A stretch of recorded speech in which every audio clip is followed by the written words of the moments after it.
പതിറ്റാണ്ടുകളായി ഉപയോഗിച്ചിരുന്ന വഴി വെള്ളക്കെട്ട് മൂലം തടസ്സപ്പെട്ടതിനെ തുടർന്ന് പ്രതിഷേധവുമായി നാട്ടുകാർ.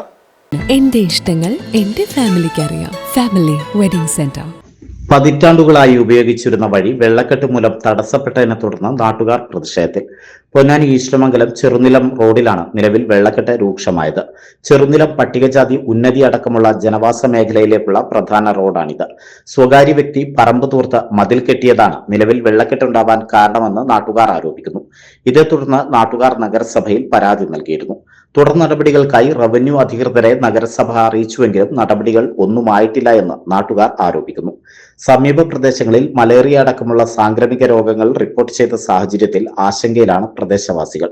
അധികൃതരുടെ ഭാഗത്തുനിന്ന് അടിയന്തര ഇടപെടലുകൾ പ്രതീക്ഷിച്ചിരിക്കുകയാണ് വിദ്യാർത്ഥികളും വയോജനങ്ങളും അടക്കമുള്ള നാട്ടുകാർ. ഈ 15 കൊല്ലമായിട്ട് ഇവിടെ വെള്ളക്കെട്ട് ഉണ്ടായിരുന്നില്ല.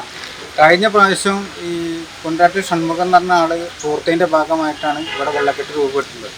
അത് കഴിഞ്ഞ പ്രാവശ്യം ഞങ്ങൾ കൃത്യമായിട്ട് നഗരസഭയിൽ കംപ്ലൈൻറ്റ് കൊടുക്കുകയും ആ കംപ്ലൈൻറ്റ് കൃത്യമായി പരിശോധിച്ചിട്ട് താലൂക്കിലേക്ക് കൈമാറുകയും ചെയ്തതാണ്.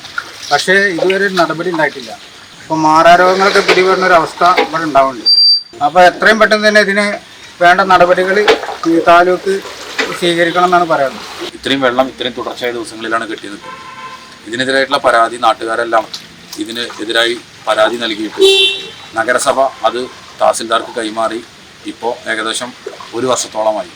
ഒരു നടപടിയും ഇതുവരെ സ്വീകരിച്ചിട്ടില്ല. ഈ നടപടി സ്വീകരിക്കാതെ കിടന്നു കഴിഞ്ഞാൽ ഈ നാട്ടിലെ ജനങ്ങളാണ് ബുദ്ധിമുട്ടുന്നത്. ഞങ്ങൾ ഇതുമായി ബന്ധപ്പെട്ടുള്ള മറ്റ് നിയമ നടപടികളിലേക്കും ഈ പ്രശ്നം പരിഹരിക്കുക എന്നുള്ളതാണ്. ഞങ്ങൾക്ക് ഒരാളെയും ബുദ്ധിമുട്ടിക്കണം എന്നുള്ളത് ഇവിടുത്തെ കൗൺസിലർക്കോ ഇവിടുത്തെ ഇടതുപക്ഷത്തിനോ ഞങ്ങൾ ആഗ്രഹിക്കുന്നില്ല. ഈ നാട്ടിലെ ജനങ്ങളുടെ ഒരു നീറുന്ന പ്രശ്നമാണിത്.